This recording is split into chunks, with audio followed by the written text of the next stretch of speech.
again with another update on Cook County property tax over assessments and the dynamics centered all around Cook County property taxes.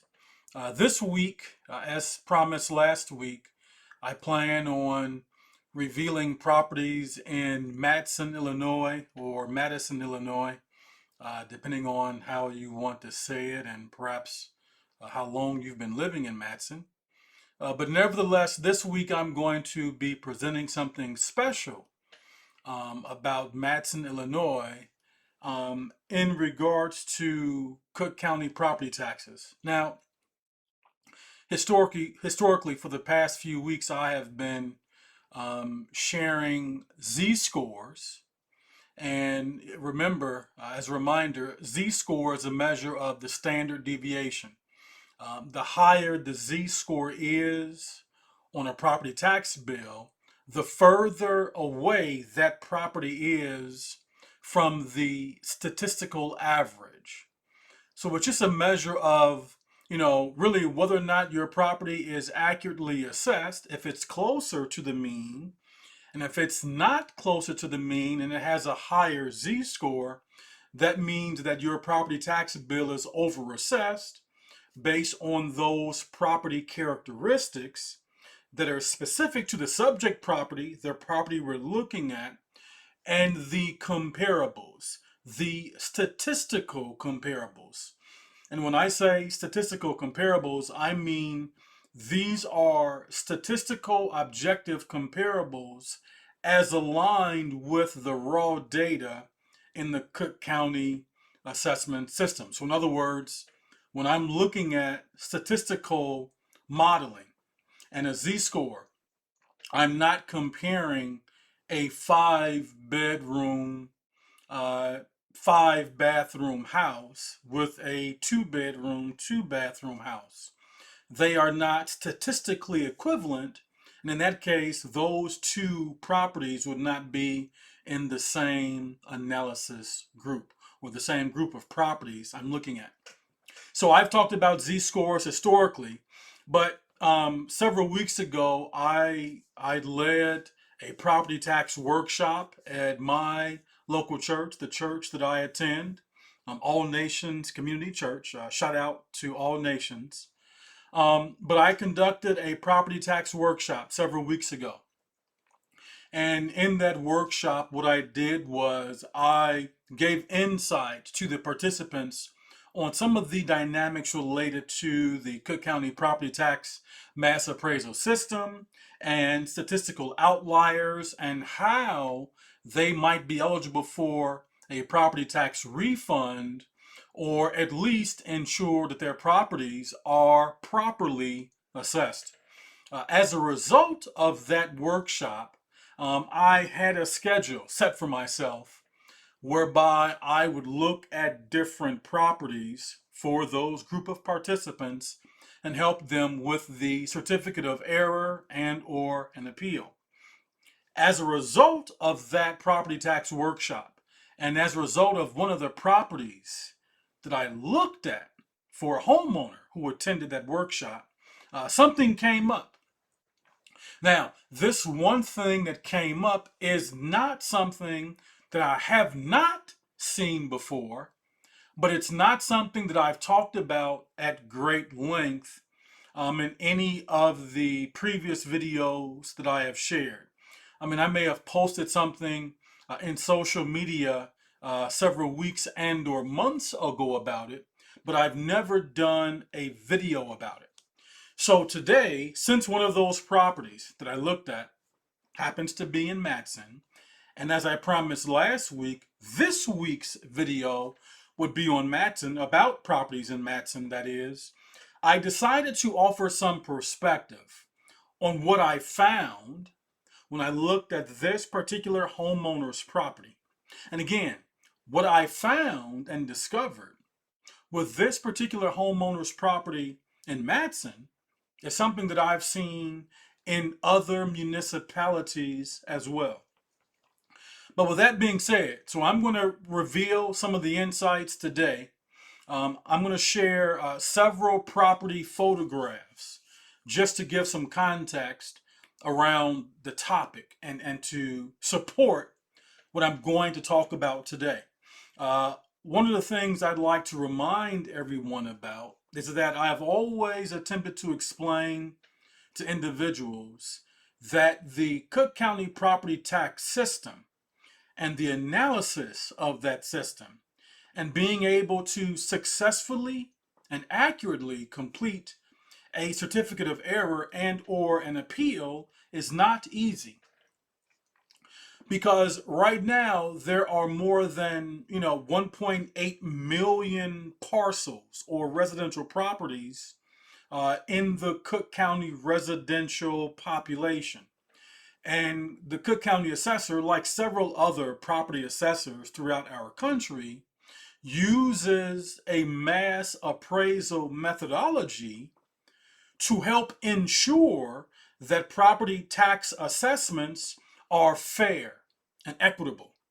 However, because there are so many properties and because the mass appraisal model is not based on a Six Sigma methodology, and by the way, when I talk about Six Sigma, there's a target in Six Sigma which says that you are going after a maximum of 3.4 defects per million opportunities. And that means if you have a million different samples or a million different pieces of the puzzle that you are assessing, if you want to be Six Sigma in your quality and or in your accuracy, that means your population of assessed properties and or population of whatever it is you're looking at, you want to make sure that no more than 3.4 of those opportunities, of those properties,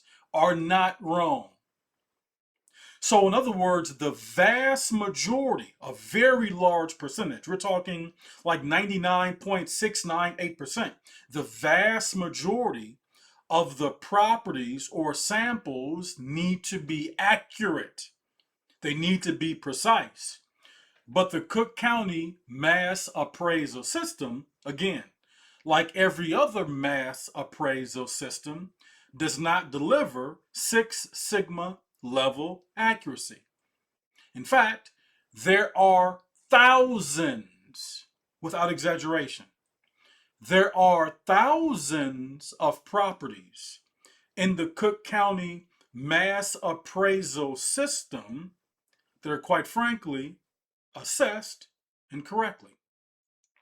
It doesn't mean that the entire model is wrong or even flawed, some might say. I think it's flawed because I come from a Six Sigma background and I'm always trying to hit a maximum of 3.4 defects per million opportunities or 3.4 errors. And quite frankly, based on the size of the Cook County property tax population, from a Six Sigma perspective, we really should not see more than realistically 7 errors in the entire population, but that's not the case. Again, we're talking thousands of incorrectly assessed properties.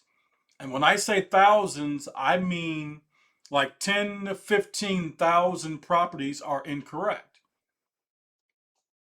That's not an exaggeration. I've already done the assessment for the south suburbs, and the last analysis that I completed presented approximately 4 to 5,000 properties in the south suburbs that are incorrectly assessed. I'm not going to go into details about that in this video because that's not what this video is about. Today, I'm going to show you that not only is it important to look at the Z-score when doing a statistical evaluation of a property tax bill to determine accuracy, but there's also some additional analysis that needs to be investigated. There's some deep dive work of the raw data that must be done to quantify and qualify how incorrect a property tax assessment and bill is. So this week, this is Matteson, Illinois.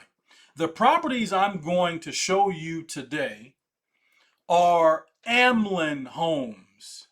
If you've been around long enough, you may remember that 20 plus years ago, maybe 23, 25 years ago, there were properties built by Amlin in Country Club Hills and in Matteson.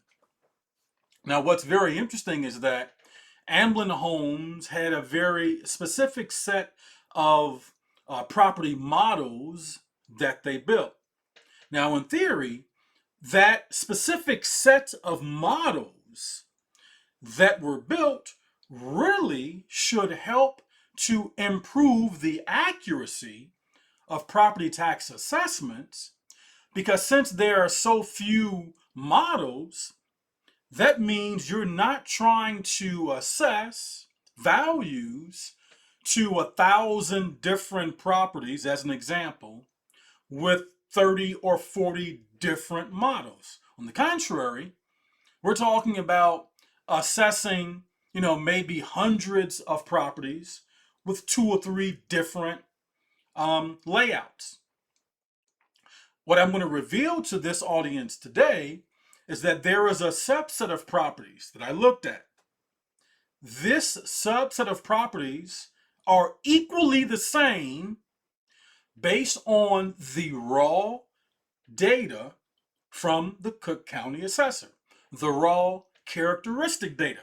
And I want to remind everyone, I've said this many times before, again, maybe not on a video, and maybe it wasn't a video, but nevertheless, I've said before that all the raw data that I assess is publicly accessible, but it's not public knowledge, meaning that even if you have the ability to get access to this data, this raw data that I'm looking at, if you don't have the tools and or the experience to understand how to peel or take apart that data and analyze that data, that means you don't have the public knowledge or the knowledge to evaluate the data.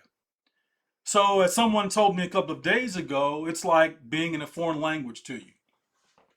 So again, this is what I do. This is what I have done for years. I enjoy looking at the data, and more important than looking at the data, I enjoy being able to identify errors and identify a solution to fix those errors. Let's go back to Matteson. Amlin Homes, the properties I'm going to show today are the exact same floor plan. Unfortunately, however, each property that I'm going to show has a slightly different assessed value, and each property has a different property tax bill. In some cases, the property tax bills are as high or as different as $2,000 per year.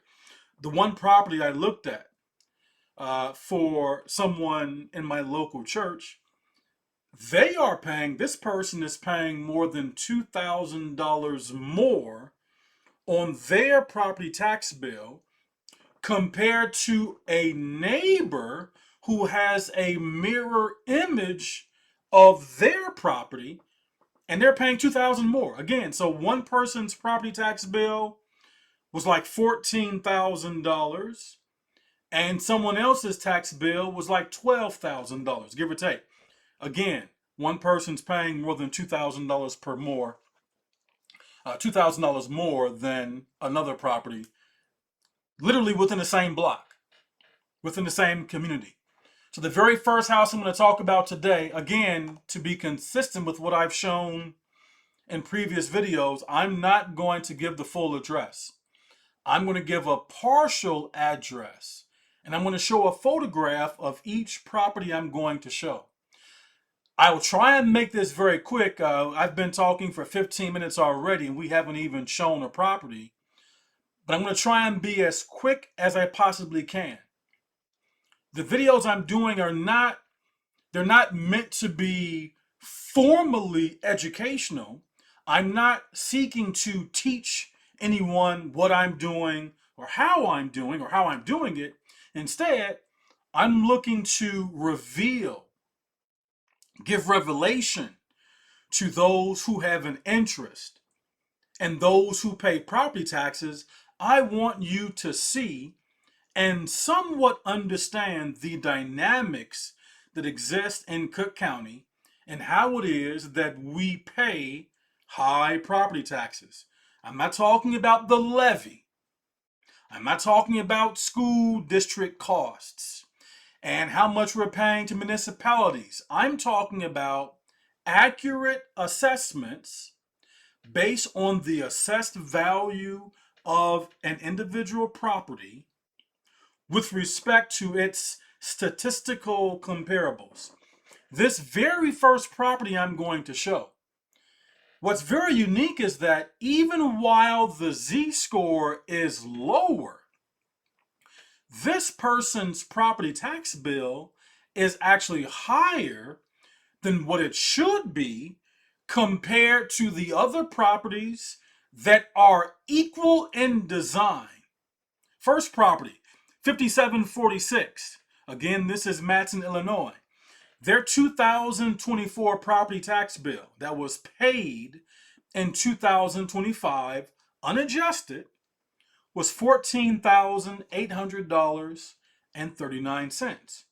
Now, this property is 2,762 square feet. In fact, every property I'm going to show in the next few minutes is equal in size.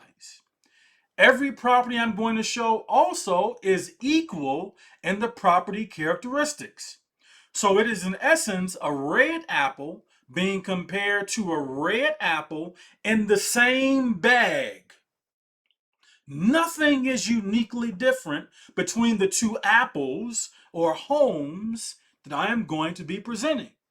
Again, the first property, 5746 in Matteson, 2024 property tax bill, paid in 2025, $14,800.39. The 2025 equalized assessed value cost per square foot on this first property was $10.68. The second property I want to show, 5933, again in Matteson. The 2024 full unadjusted property tax bill, paid in 2025, $15,235.78. The equalized assessed value cost per square foot for that property, $10.42. We can talk about the details later. I won't talk about the details on this video, but I'll talk about them offline. If you contact me and you want to get some insight on what I talk about on these videos, and you want me to help you with your property tax bill, I'll go deep into why these numbers are what they are. For the purpose of this video and these videos, I'm only trying to reveal information at the very high level. The next property I'm going to show, again, Matteson. It's an Amlin home in Matteson, 2,762 square feet. 5,800 is the address for this property.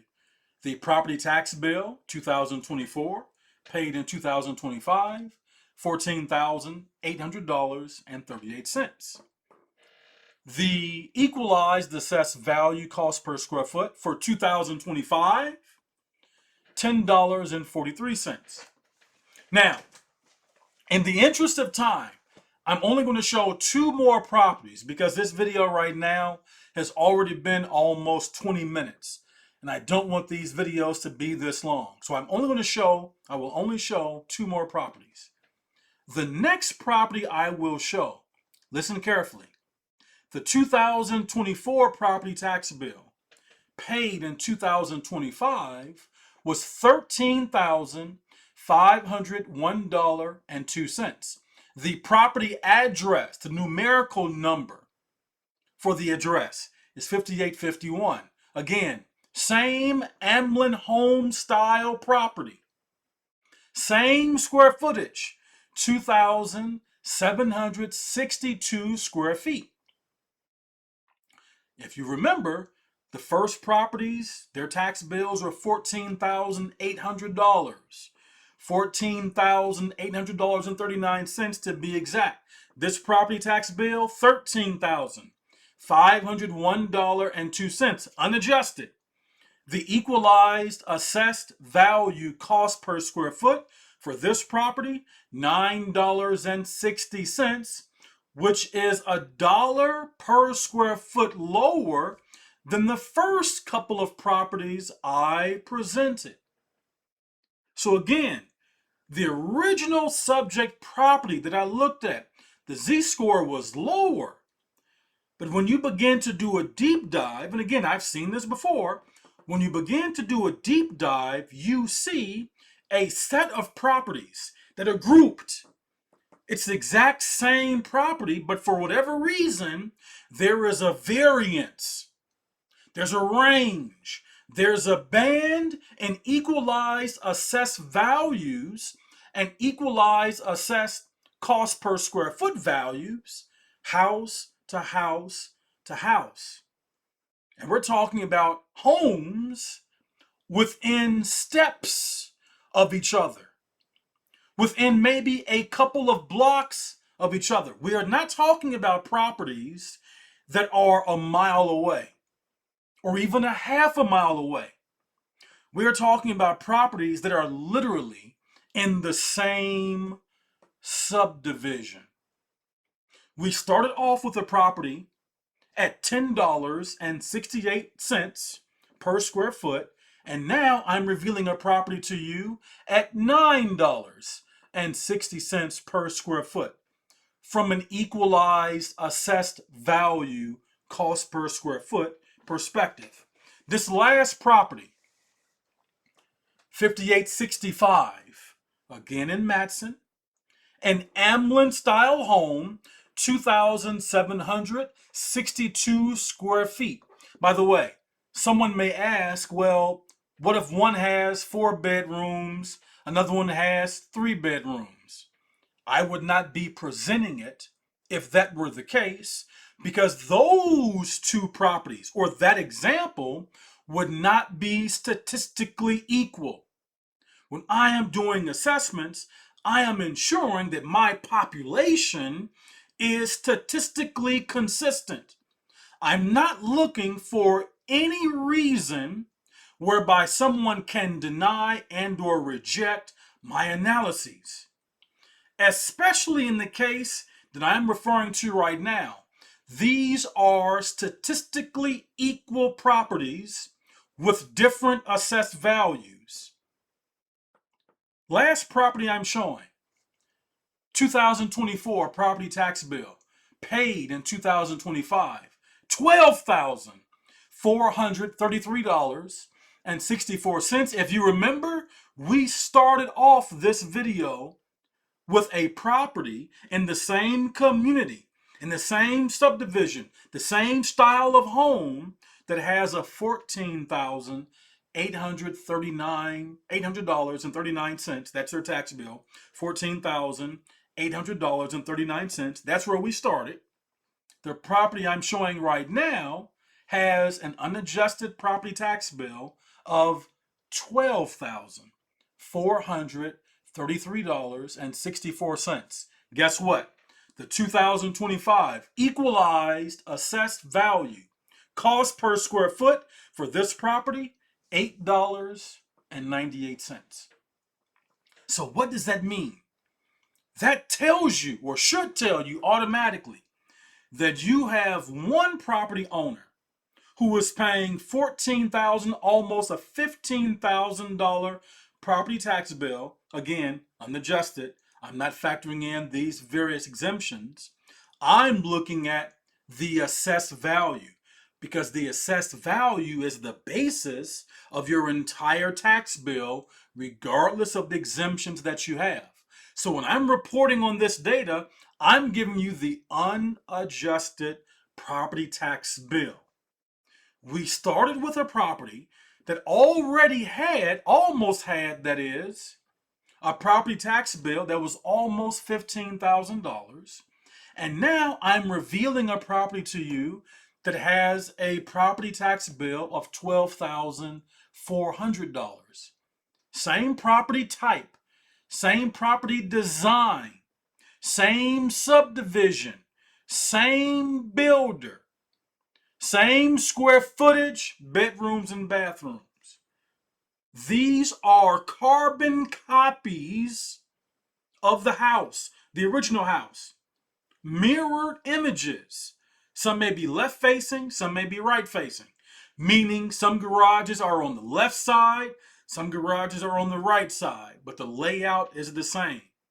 In theory, because these properties are equal, their property tax assessed values should also be equal. But again, when you have a mass appraisal system, the system is going to have statistical outliers, period. The question for you is whether or not you are adversely, or in some cases, positively affected by being a statistical outlier. That's the dynamic that we're working with. That is the dynamic that I am presenting. I am showing to the population who cares, to the population who would like to get feedback on why their bill is high and why they may be paying more than their neighbor. I'm revealing the statistical data, the raw data, the objective data. What I have shown today is that even when you have a lower than normal z-score, in many cases, I still may have to do a deep dive to find out what's going on. And this is specific to properties that are equal in design, size, subdivision, but there is a range, there is a band. There's a difference between property A at the end of the block and property Z at the other end of the block. Again, both properties are two equal sized apples in the same bag. One apple is $5 per pound, another apple is $1 per pound. There's no reason for these equal apples to have a different cost per pound. That's what I'm talking about with the properties I'm showing today. There is no definitive, objective, data-driven reason, looking at the raw data, why the properties I have presented today should have a different property tax bill. So that's going to be the end of the video for this week. I'm not going to take any more time to present any more properties because, again, this video has been long enough. It's almost 30 minutes going on this video. What I would like to do, however, is I want to share, again, my information with the people who are watching this video. Like, share, and even subscribe to my channel. If you want to reach out to me and you need some assistance on having a statistical analysis on your property, raw data, using an objective approach to identify whether or not your property tax assessment is correct, if you want some insight on that, contact me. My phone number is 888 339 6911. Again, 888 339 6911. like this video, share this video, subscribe to my channel. I would greatly appreciate it. Every single week, I plan on doing a video revealing insights, as I have revealed today, about the errors in the Cook County property tax assessment model. Again, the assessment model is accurate to a point, but there are thousands of properties that are overassessed. Allow me to help you bring your property tax bill down and closely aligned with the characteristically similar population to ensure that even though your property tax bill may still be high, it's accurately high. That's the objective. Uniformity. We want to make sure that we are paying what we should pay, not a penny more. Again, Vaughn Harrison, 888-339-6911. Next week, Hazel Crest. I look forward to seeing you then. Thank you very much. Have a great day.